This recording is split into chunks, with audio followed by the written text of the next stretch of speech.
एक गांव में रतन नाम का एक बहुत ही गरीब लकड़हारा रहा करता था। उसकी पत्नी बिंदिया गरीबी से बेहद परेशान रहा करती थी।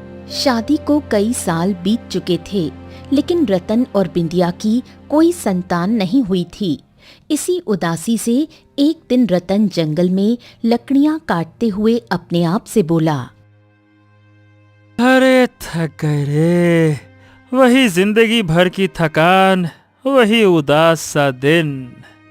तभी उसकी नजर एक पेड़ के नीचे तपस्या कर रहे एक साधु पर पड़ी। रतन तुरंत दौड़ता हुआ साधु के पास जाकर बोला, प्रणाम बाबा, आप तो बहुत ज्ञानी और चमत्कारी लगते हैं। बाबा, कृपया मेरे भविष्य के बारे में कुछ बताइए ना। मैं बहुत गरीब हूँ, इतना गरीब हूँ कि कभी कभी मुझे और मेरी पत्नी को भूखा रहना पड़ता है। क्या मेरी किस्मत में धन नहीं है बाबा? बताइए ना। तुम्हारी किस्मत में धन बहुत है, लेकिन वो तुम्हें प्रयास से मिलेगा। प्रयास? कैसा प्रयास बाबा? यहाँ से कुछ दूर घने जंगल में खंडहर के पार एक पेड़ है। वो पेड़ चांदी के रंग जैसा चमकता है। उस पेड़ के नीचे खुदाई करना, वहां तुम्हें एक मटका मिलेगा। जो कुछ भी उसमें निकले उसे अपना भाग्य मानकर स्वीकार कर लेना। याद रखना, मटका जंगल में मत खोलना, घर ले जाकर ही खोलना। इतना कहकर साधु वहां से चला गया। रतन उसी क्षण कुल्हाड़ी लेकर उस पेड़ की तलाश में निकल पड़ा।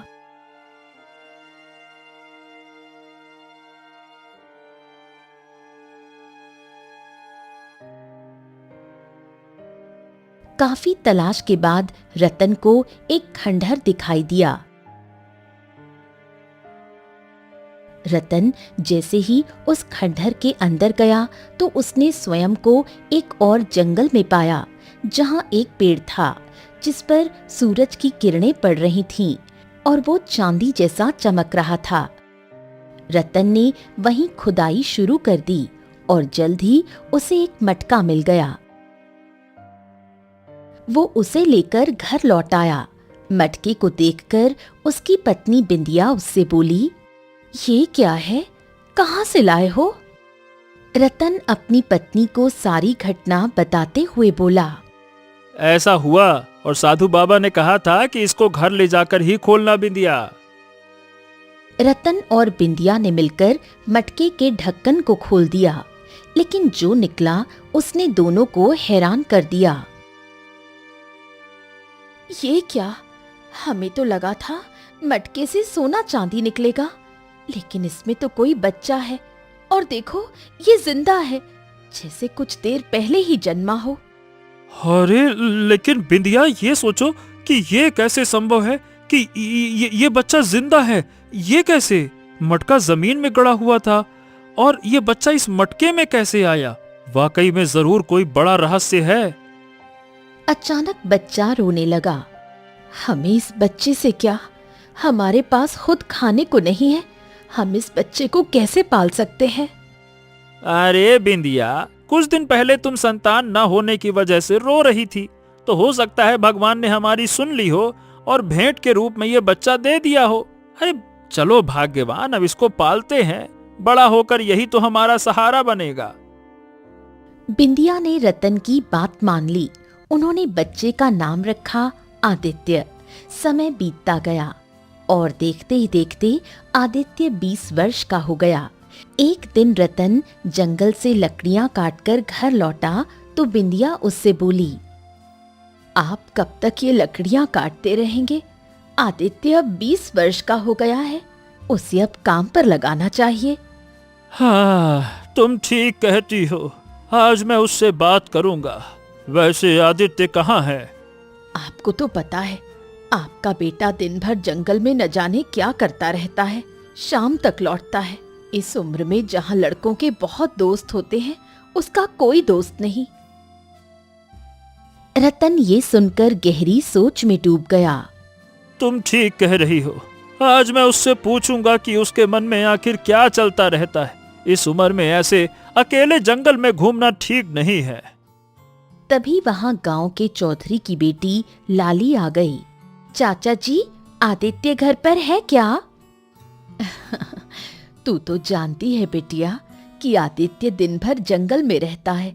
गांव में तुझसे बेहतर कोई नहीं जानता कि वो जंगल में कहाँ होता है।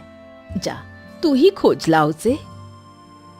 लाली सुनकर मुस्कुराई और तुरंत जंगल की ओर चल पड़ी, सीधा उसी दिशा में जहां आदित्य अक्सर जाया करता था।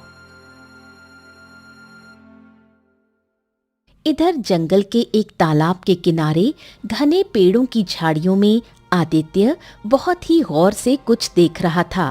तभी वहां लाली आ पहुंची। आखिर तुम यहाँ करते क्या हो? जब भी देखती हूँ इन्हीं झाड़ियों को घूरते रहते हो। लाली, तुम जिन्हें झाड़ियां समझ रही हो ना, वो झाड़ियां नहीं है लाली, ये छोटी छोटी छोटी छोटी जड़ी बूटियां हैं। जड़ी बूटियां? हाँ, और नहीं तो क्या। अच्छा लाली, तुम्हें एक रहस्य बताऊं? कौन सा रहस्य? ये जड़ी बूटियां मुझसे बात करती हैं।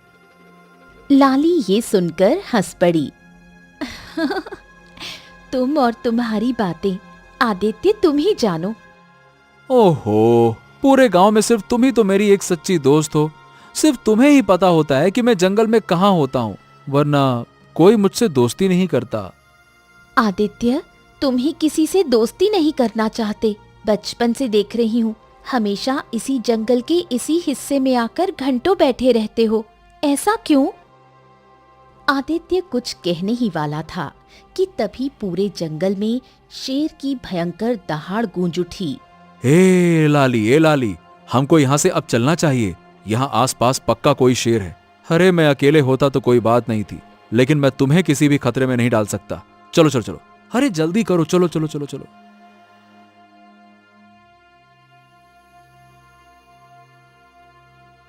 आदित्य लाली को लेकर गांव की ओर लौट पड़ा। लाली अपने घर चली गई और आदित्य अपने घर की ओर मुड़ गया। शाम ढलने लगी थी। जैसे ही आदित्य अपने दरवाजे पर पहुंचा, रतन उससे बोला, आदित्य, ए बेटा, इधर आओ इधर आओ। हाँ हाँ, कहिए पिताजी, क्या बात है? आप कुछ चिंतित से लग रहे हैं। हाँ, देखो आदित्य, अब मैं बूढ़ा हो गया हूँ। अब मुझसे मेहनत नहीं होती है। हाँ, अब काम में तुम्हें मेरा हाथ बटाना चाहिए। मैं तुमसे कुछ पूछना चाहता हूँ। आखिर तुम जंगल में क्यों भटकते रहते हो? तुम्हारा कोई दोस्त भी नहीं है और तुम्हारी उम्र के लड़के हंसते खेलते हैं, दोस्त बनाते हैं। तुम उनकी तरह क्यों नहीं हो? अब पिताजी, न जाने क्यों मुझे ऐसा लगता है कि जैसे मैं इस दुनिया का वासी हूं ही नहीं, बल्कि मैं तो किसी और दुनिया का वासी हूं। ये सुनकर रतन बुरी तरह चौंक गया और गहरी सोच में डूब गया। कुछ देर बाद वो फिर आदित्य से बोला, हाँ, लाली हमको बता रही थी कि तुम जंगल में झाड़ियों को घूरते रहते हो और कहते हो कि वो झाड़ियां नहीं, जड़ी बूटियां हैं। क्या ये सच है? ये सुनकर आदित्य की आंखों में एक रहस्यमयी चमक आ गई। हाँ पिताजी, मुझे लगता है कि जंगल की कुछ खास जड़ी बूटियां मुझसे बात करती हैं।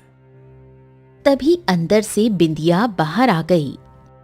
बेटा, मैं तेरे और तेरे पिता की बातें सुन रही थी। अगर तुझे ऐसा लगता है कि जड़ी बूटियां तुझसे बात करती हैं, तो क्यों ना तू उन्हीं को बेचना शुरू कर दे। जंगल से जड़ी बूटियां लाकर बेचने लगेगा तो कुछ आमदनी हो जाएगी और तेरे पिताजी का बोझ भी हल्का हो जाएगा। ठीक है माँ, चिंता मत कर। कल से मैं जंगल से जड़ी बूटियां लाकर गांव में बेचूंगा, ठीक है? दूसरी ओर जैसे ही लाली अपने घर पहुंची, उसके पिता चौधरी ने उसे देखते ही पूछा, अरे तू कहाँ गई थी लाली? आदित्य से मिलने गई थी पिताजी। वो तो हमेशा जंगल में ही रहता है। मैं जंगल से ही आ रही हूँ। लाली की बात सुनकर कुछ क्षणों के लिए चौधरी की आंखों में क्रोध झलक उठा, लेकिन फिर वो शांत हो गया। देखो लाली, तुम्हारी माँ को गुजरे बरसों हो गए हैं।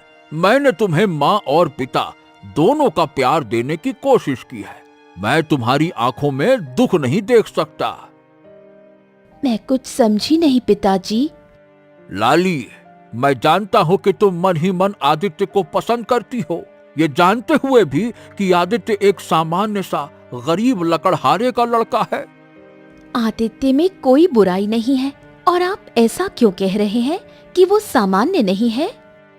मैं ये नहीं कह रहा कि वो बुरा है, पर वो अलग है।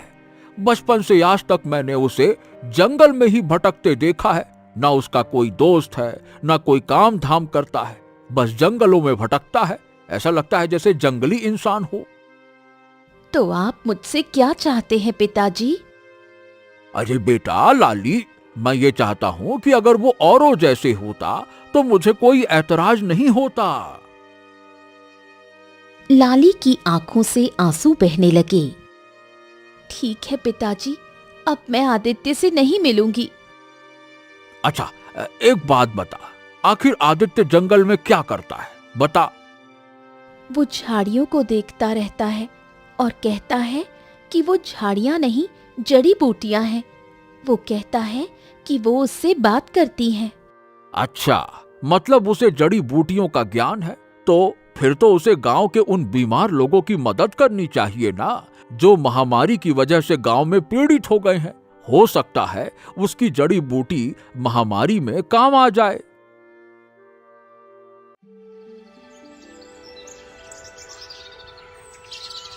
अगले दिन जैसे ही आदित्य नींद से जागा, दरवाजे पर चौधरी खड़ा था। चौधरी साहब, अरे अक्सर आपकी बिटिया यहाँ पे आती रहती है, आज आप आए हैं। सब ठीक तो है ना चौधरी साहब? हाँ रतन, बात यह है कि लाली बता रही थी कि तुम्हारा बेटा जंगल में जड़ी बूटियों की खोज करता है। क्या ये सच है? हाँ, ये वैसे तो सच है, लेकिन आप ऐसा क्यों पूछ रहे हैं?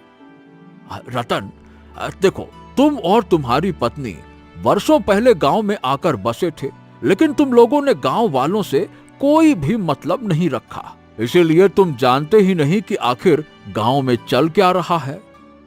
अच्छा, और क्या चल रहा है गांव में?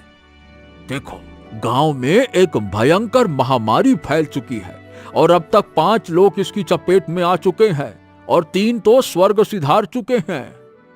हे भगवान, इतना कुछ हो गया और आप हमें अब बता रहे हैं? वही तो, और अब तक कोई भी वैद्य महामारी की दवा नहीं बना सका। अगर आदित्य को सच में जड़ी बूटियों का ज्ञान है तो शायद वो महामारी को रोक सकता है। अब अगर ऐसी बात है तो ठीक है, मैं आज ही जंगल से एक विशेष जड़ी बूटी लाऊंगा जिससे महामारी रोकी जा सकती है।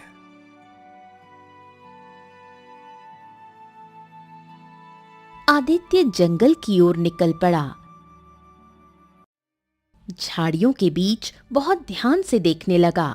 तभी उसके कानों में झाड़ी के पत्तों से एक आवाज टकराई। मुझे तोड़ लो, मुझे खाने वाला हर व्यक्ति विचित्र बीमारी से बच सकता है। आदित्य की आंखों में एक रहस्यमयी चमक उभर आई। उसने तुरंत उस झाड़ी की पत्तियां तोड़ लीं और तेजी से गांव की ओर लौट चला। इत्तेफाक से चौधरी उसके घर के दरवाजे पर बैठा था। आदित्य की आंखों में चमक देखकर चौधरी बोला, हाँ, लगता है तुमने वाकई में जड़ी बूटी तलाश कर ली है। हाँ चौधरी जी, जो महामारी की चपेट में है उसे ये पत्तियां खिला दीजिए। मुझे पूरा विश्वास है कि वो स्वस्थ हो जाएगा। चौधरी जड़ी बूटियों को लेकर तुरंत गांव की ओर चला गया। दिन बीतते गए। कुछ दिन बाद चौधरी आदित्य के घर पर आ पहुंचा। आदित्य, अरे भाई रतन। रतन, गांव में जो महामारी फैली थी अब वो खत्म होने की कगार पर है, और ये सब केवल तुम्हारे बेटे आदित्य की वजह से हुआ है। ये सुनकर रतन और बिंदिया के चेहरे पर गर्व और खुशी की लहर दौड़ गई। हाँ, अरे मेरी बहुत दूर की रिश्तेदार में एक मौसी है, उनकी पुत्री की शादी है। मैं और लाली कुछ दिनों के लिए वहां जा रहे हैं। हम जल्द ही लौट आएंगे। उसके बाद हम गांव में आदित्य को सम्मानित करेंगे। हाँ।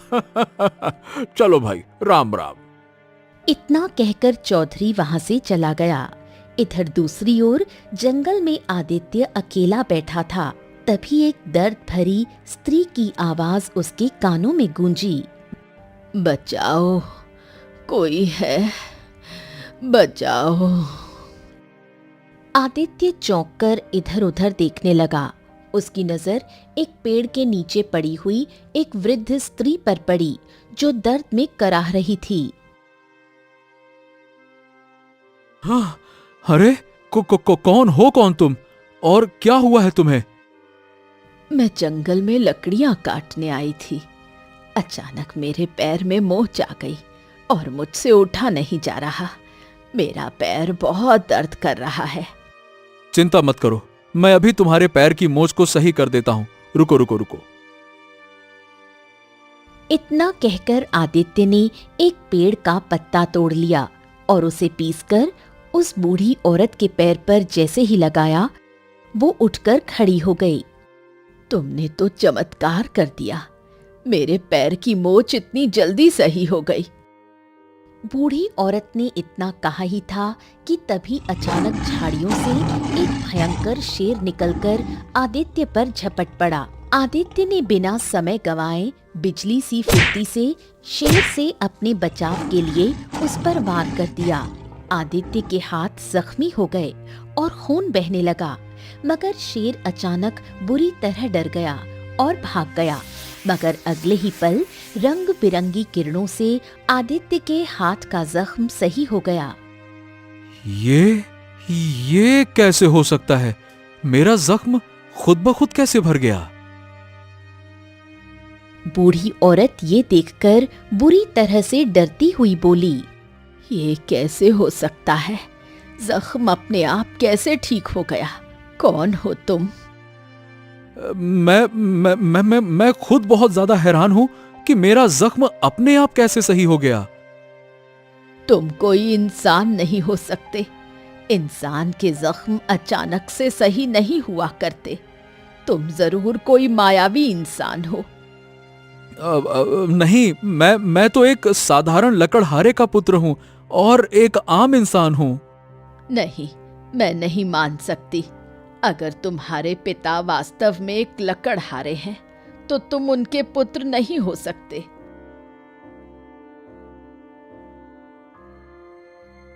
इतना कहकर वृद्ध स्त्री वहां से रहस्यमयी अंदाज में चली गई।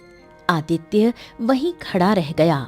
उस दिन आदित्य को पहली बार ये एहसास हुआ कि वो कोई साधारण युवक नहीं है। कोई रहस्य था जो उसके खून में बहता था।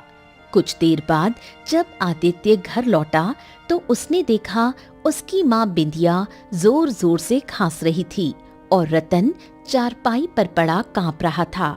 आदित्य अपनी माँ की ओर देखते हुए बोला, ए माँ, क्या हुआ माँ? बेटा, बहुत तेज खांसी हो रही है। मगर आदित्य के मन में कई सवाल थे। वो सीधे अपने पिता रतन के पास जाकर बोला, पिताजी, बताइए ना, मैं कौन हूँ? रतन ये सुनकर चौंक गया। उसका चेहरा सफेद पड़ गया। अब ये क्या कह रहे हो बेटा? तुम हमारे बेटे हो। नहीं पिताजी, मैं वो सच्चाई पूछ रहा हूं जो शायद आप जानते हैं और मुझे बता नहीं रहे। बताइए ना, मैं कौन हूं? रतन चारपाई से धीरे धीरे उठकर बैठ गया। तुम ऐसा क्यों पूछ रहे हो बेटा? आदित्य ने जंगल की पूरी घटना विस्तार से बताई। वो वृद्ध स्त्री, शेर, जख्म और हाथ का चमत्कार। अगर मैं वास्तव में आपका पुत्र हूं तो फिर आप अपना हाथ काटिए।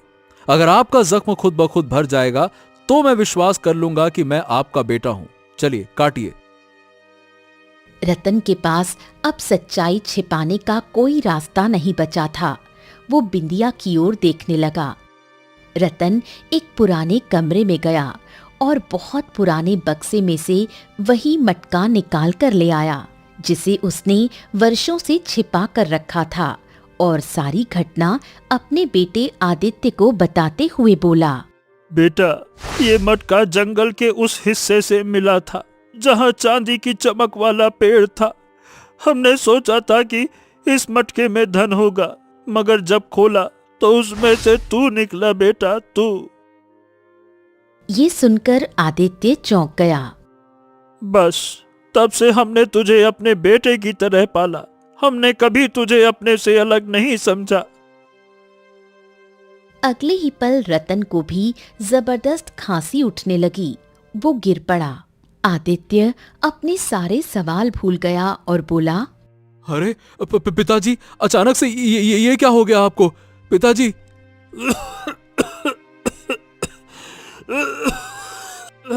बेटा, लगता है कि हम भी महामारी की चपेट में आ चुका हूँ।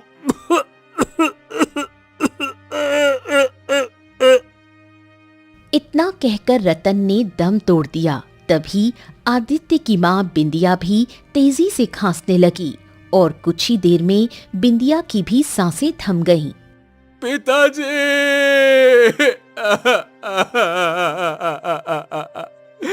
आप मुझे छोड़कर नहीं जा सकते। मैंने तो बस आपसे पूछा था कि मैं कौन हूँ। हे माँ, उठो ना। देखो, मैं वादा करता हूँ मैं कभी सवाल नहीं पूछूंगा। भगवान के लिए आंखें खोल दो माँ। मगर बिंदिया और रतन अब किसी भी आवाज का जवाब नहीं दे सकते थे, क्योंकि वो अब इस संसार में नहीं थे। आदित्य बहुत देर तक चीखता रहा, रोता रहा, धरती पर सिर पटकता रहा। तभी अचानक रतन और बिंदिया का शरीर काले धुएं में परिवर्तित होकर गायब हो गया। अगले ही पल वो काला धुआं उस मटके के अंदर समा गया। ये देखकर आदित्य बुरी तरह से चौंकते हुए अपने आप से बोला, अब ये क्या रहस्य है? ये क्या हो रहा है? आदित्य के दिमाग ने काम करना बंद कर दिया। वो बहुत देर तक उस मटके को घूरता रहा। कुछ देर बाद वो उस मटके को उठाकर अपने आप से बोला, मुझे लगता है कि मुझे चांदी की चमक वाले पेड़ की खोज करनी चाहिए जहां पिताजी को यह मटका मिला था, और पिताजी को इसी मटके के अंदर मैं मिला था। मुझे विश्वास है कि हो न हो वहीं पर कोई बहुत बड़ा रहस्य छुपा है। आदित्य उसी जंगल की ओर चल पड़ा जहां उसकी कहानी शुरू हुई थी। घंटों जंगल की पगडंडियों पर चलते चलते आदित्य थककर हाथ में मटका लिए एक वृक्ष के नीचे बैठ गया। हाँ, अब आखिरकार उस चांदी के पेड़ को मैं खोजूं तो खोजूं कहां हो सकता है ये चांदी का पेड़? अचानक उसके कानों में किसी अनजान व्यक्ति की आवाज टकराई। कौन हो तुम और इस जंगल में क्या कर रहे हो? आदित्य ने पलट कर देखा। एक रहस्यमयी साधु उसके पीछे खड़ा था। साधु ने जैसे ही आदित्य के हाथ में वो मटका देखा तो वो चौंक गया। ये मटका तुम्हारे पास कहां से आया? आदित्य रोते हुए पूरी कहानी सुनाते हुए बोला, मुझे भी कुछ नहीं समझ में आ रहा साधु महाराज। मेरे पिता ने मुझे बताया कि वर्षों पहले उन्हें एक साधु ने चांदी जैसे चमकने वाले वृक्ष के बारे में बताया था और कहा था कि उस वृक्ष के नीचे खुदाई के दौरान उन्हें एक मटका मिलेगा। मेरे पिताजी वो मटका घर ले आए, मगर उन्हें मटके से धन नहीं बल्कि मैं मिला। और इस सच्चाई को बताने के बाद मेरी आंखों के सामने मेरे पिताजी ने दम तोड़ दिया और कुछ ही देर में मेरी माँ ने भी दम तोड़ दिया और अगले ही पल वो दोनों धुएं के रूप में परिवर्तित होकर इस मटके के अंदर समा गए। अब क्या कहूं और इतना बोलकर आदित्य की आंखों से आंसू बहने लगे। शांत हो जाओ पुत्र, शांत हो जाओ, चिंता मत करो, मैं तुम्हारी मदद जरूर करूंगा। वो चांदी का पेड़ तुम्हें तभी दिखाई देगा जब तुम्हारा हृदय सच्चा होगा। यहां से उत्तर दिशा की ओर बढ़ो। यदि तुम्हारे मन में मानवता होगी तो किस्मत तुम्हें मंजिल तक पहुंचा देगी। इतना कहकर साधु वहां से चला गया। आदित्य नहीं जानता था कि वो वही साधु था जिसने सालों पहले रतन को मटके की जानकारी दी थी। आदित्य साधु के बताए रास्ते पर चल पड़ा। घने जंगल में बहुत दूर चलने के बाद उसे एक तालाब के पास एक बूढ़ा व्यक्ति दिखाई दिया जो कमजोरी से पानी पानी चिल्ला रहा था। बेटा बेटा, मैं 2 दिन से प्यासा हूँ मगर उठ नहीं सकता। क्या तुम मुझे पानी पिला सकते हो? हाँ हाँ, क्यों नहीं बाबा, रुकिए मैं लेकर आता हूं। आदित्य ने मटका पास के पेड़ के नीचे रख दिया और बूढ़े के पास पड़ा कमंडल उठाकर तालाब से पानी भरकर उसे पिलाने लगा। पानी पीकर वो बूढ़ा आदित्य से बोला, हाँ, अब अच्छा लग रहा है। भगवान तुम्हारा भला करे बेटा, तुम्हारी हर इच्छा पूरी हो। आदित्य उस पेड़ की ओर बढ़ गया जहां उसने मटका रखा था, मगर अब मटका वहां नहीं था। अरे अरे मेरा मटका, ये मटका कहाँ रह गया? यही तो रखा था। अरे मटका कहाँ चला गया? कहाँ है? वो पागलों की तरह मटके को इधर उधर ढूंढने लगा, लेकिन उसे मटका कहीं नहीं मिला। तभी पीछे से बूढ़े की आवाज आई, बेटा, मुझे मेरे घर तक पहुंचा दोगे क्या? मेरी बूढ़ी पत्नी मेरे लिए तड़प रही होगी। न जाने वो अब जिंदा होगी भी या फिर नहीं। आदित्य दुविधा में पड़ गया कि अपने मटके को ढूंढे या उस वृद्ध की मदद करे। तभी बूढ़े की आंखों से आंसू बहने लगे। बेटा, बस इतनी सी मदद और कर दो बेटा, मुझे मेरे घर तक पहुंचा दो बेटा। मैं तुम्हारा एहसान कभी नहीं भूलूंगा। पहुंचा दो बेटा, पहुंचा दो। आदित्य को उस बूढ़े पर बहुत तरस आ गया। हाँ हाँ हाँ, ठीक है बाबा, ठीक है, बताइए आपका घर कहाँ है, बताइए।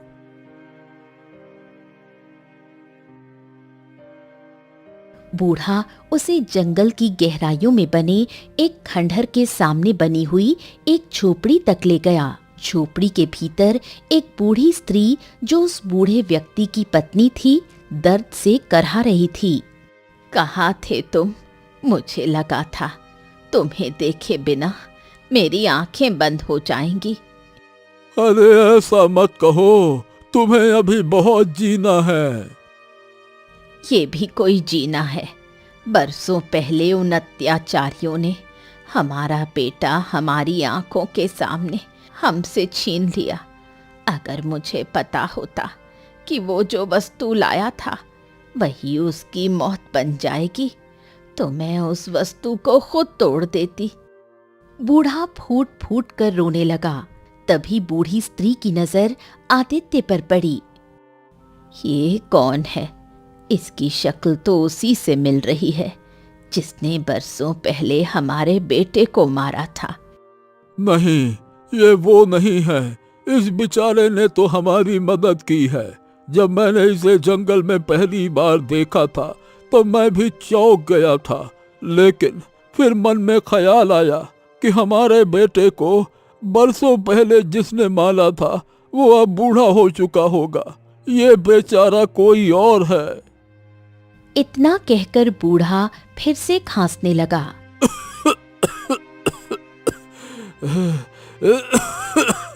आदित्य उस बूढ़े की ओर देखकर बोला, बाबा जी, ये आपकी पत्नी मतलब ये काकी किस बारे में बात कर रही हैं और मेरी शक्ल किससे मिलती है? बूढ़ा व्यक्ति आदित्य की ओर बहुत ही गौर से देखते हुए बोला। ये बहुत लंबी कहानी है बेटा।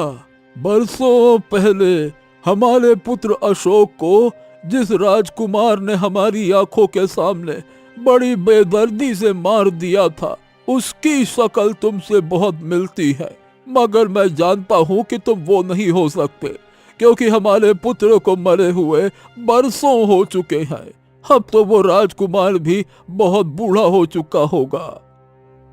बूढ़े की बात सुनकर आदित्य की आंखों में आंसू आ गए। वो उस बूढ़े की ओर देखकर बोला, आप चिंता मत कीजिए, मैं आपकी सेवा करूंगा। विश्वास कीजिए, आप ठीक हो जाएंगे। मगर तुम हमारी सेवा क्यों करोगे बेटा? तुम तो हम दोनों बूढ़े पति पत्नी को जानते तक नहीं। इंसानियत के लिए आज से आप दोनों मुझे अपना बेटा समझिए।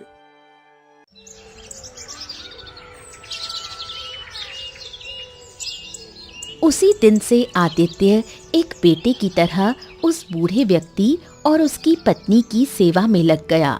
उसकी मेहनत रंग लाई और कुछ ही दिनों में वो दोनों स्वस्थ हो गए। बूढ़ा व्यक्ति अब चलने फिरने लगा। एक दिन आदित्य झोपड़ी के सामने उस खंडहर को देख रहा था। तभी बूढ़ा व्यक्ति वहां पहुंचा।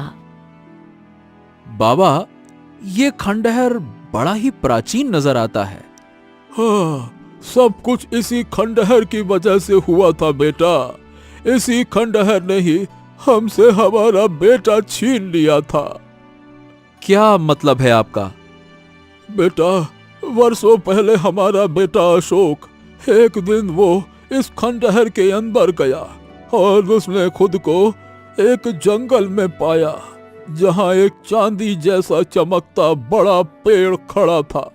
उस पेड़ के नीचे एक मटका रखा था जो सोने चांदी से भरा हुआ था। वो मटका लेकर वो घर लौट आया। ये सुनकर आदित्य पूरी तरह से चौंक पड़ा। हो, और फिर क्या हुआ? हमने अशोक से कहा कि वो मटका वहीं छोड़ आए, मगर वो बोला कि मटका उसे किस्मत से मिला है और इससे हमारी गरीबी दूर हो सकती है। फिर एक दिन न जाने कौन से देश का राजा, उसकी पत्नी और उसका बेटा यहाँ आ पहुंचे और हमारी आंखों के सामने हमारे बेटे को बड़ी बेरहमी से मार डाला। ये सुनकर आदित्य और बुरी तरह से चौंक उठा और अपने आप से बोला, हो, उसी चांदी जैसे चमकते हुए पेड़ की तलाश में मैं जंगल की गहराई में आया था। इतना बोलकर आदित्य दौड़ता हुआ खंडहर के अंदर चला गया। बूढ़ा भी उसके पीछे दौड़ने लगा। कुछ ही क्षणों में वो दोनों एक विचित्र जंगल में खड़े थे, जहां एक चांदी जैसा चमकने वाला पेड़ था और उसके पास वही मटका पड़ा था। हो, यही तो मटका है जो मेरे पास था और अचानक गायब हो गया था। आदित्य ने इतना कहा ही था कि तभी अचानक रंग बिरंगे धुएं के साथ वही साधु प्रकट हो गया और आदित्य की ओर देखकर रहस्यमयी अंदाज में बोला, मैंने कहा था ना, तुम्हारे सवालों के जवाब का समय आ गया है। ये मटका चमत्कारी है। इससे या तो तुम अपने माता पिता को दोबारा वापस पा सकते हो, जो धुएं के रूप में परिवर्तित होकर इस मटके के अंदर समा गए, या फिर इस बूढ़े के पुत्र अशोक को। सोच लो। बूढ़े की आंखों में आंसू आ गए। आदित्य कुछ क्षणों तक गहराई से सोचता रहा। हाँ, मैं चाहता हूं कि बूढ़े काका का पुत्र अशोक दोबारा वापस आ जाए। मैंने इस काका और उनकी पत्नी को अपने बेटे अशोक की याद में रोते और तड़पते हुए देखा है। मुझे इनकी तड़प देखी नहीं जाती। ये सुनकर साधु मुस्कुराने लगा। अचानक मटके से 3 रंगों के धुएं निकले। एक धुआं सुंदर युवक मतलब बूढ़े के पुत्र अशोक में परिवर्तित हो गया। बाकी दो धुएं रतन और बिंदिया में परिवर्तित हो गए। रतन और बिंदिया हक्की बक्की नजरों से साधु, आदित्य और उस बूढ़े को देखने लगे। तभी साधु रहस्यमयी अंदाज में रतन, बिंदिया और आदित्य की ओर देखकर बोला, सच बताने का समय आ गया है। सच ये है कि तुम तीनों इस संसार के वासी नहीं हो। तुम पाताल लोक के राजा, रानी और उनके पुत्र हो। बरसों पहले इस बूढ़े के पुत्र अशोक की हत्या किसी और ने नहीं बल्कि तुमने ही की थी आदित्य। ये सुनकर आदित्य पूरी तरह से चौंक पड़ा। क्या? ये आप क्या कह रहे हैं साधु महाराज? चिंता मत करो, कुछ देर बाद तुम्हें तुम्हारा अतीत दिखाई देने लगेगा। तुम्हारी याददाश्त वापस आ जाएगी। वर्षों पहले जब यह मटका भूलवश पृथ्वी पर आ गया था और इस बूढ़े का पुत्र अशोक इसे उठाकर ले गया, उसके बाद से ही सारी कहानी शुरू हुई। साधु ने इतना कहा ही था कि तभी आदित्य, बिंदिया और रतन को चक्कर आते हुए महसूस होने लगे। अगले ही पल उनकी आंखों के सामने कुछ पुराने दृश्य दौड़ने लगे। पाताल लोक के राजमहल में रतन अपने सिंहासन पर बैठा था। बिंदिया, उसकी रानी, उसके पास खड़ी थी और उनके सामने खड़ा था उनका पुत्र राजकुमार आदित्य। वो मटका हमारे राजगद्दी का प्रतीक है। अगर ये मटका पृथ्वी पर चला गया तो ये अपमान है। अगर किसी मनुष्य ने उसे छुआ है तो उसने पाताल लोक के विधान का उल्लंघन किया है। उधर पृथ्वी पर चांदी के पेड़ के पास एक गरीब युवक अशोक वही मटका लेकर अपने माता पिता को दिखा रहा था। देखो देखो देखो, ये मटका सोने चांदी से भरा है। अब हम गरीब नहीं रहेंगे। हाँ। मगर तभी चांदी के वृक्ष के नीचे से रतन, बिंदिया और आदित्य प्रकट हो गए। उनके चेहरे क्रोध से भरे थे। मेरी बात सुनो, ये मटका तुम्हारा नहीं है, ये पाताल लोक की धरोहर है। तुमने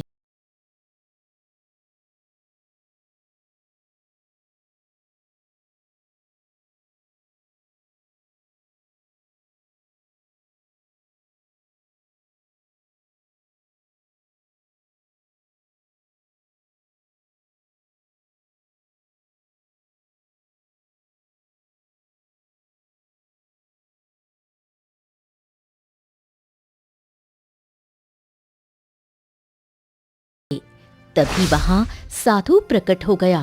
उसका चेहरा क्रोध से जल रहा था। रतन, बिंदिया और आदित्य, तुमने एक निर्दोष को मार डाला और तुम्हें इसका दंड मिलेगा। साधु ने अपनी दिव्य शक्ति से आदित्य की ओर इशारा किया। अग्नि की लपटें उठी और पलक झपकते ही आदित्य का शरीर राख में बदल गया। बिंदिया चीख उठी, नहीं, मेरा बेटा। रतन और बिंदिया उस साधु के चरणों में गिर पड़े। हमें हमें क्षमा करें, हमें क्षमा करें साधु महाराज। हमें हमें हमारा पुत्र वापस चाहिए। हमें क्षमा करें, क्षमा करें, क्षमा करें। नहीं, अब तुम दोनों को सजा भुगतनी होगी। मैं तुम्हारी याददाश्त मिटा दूंगा।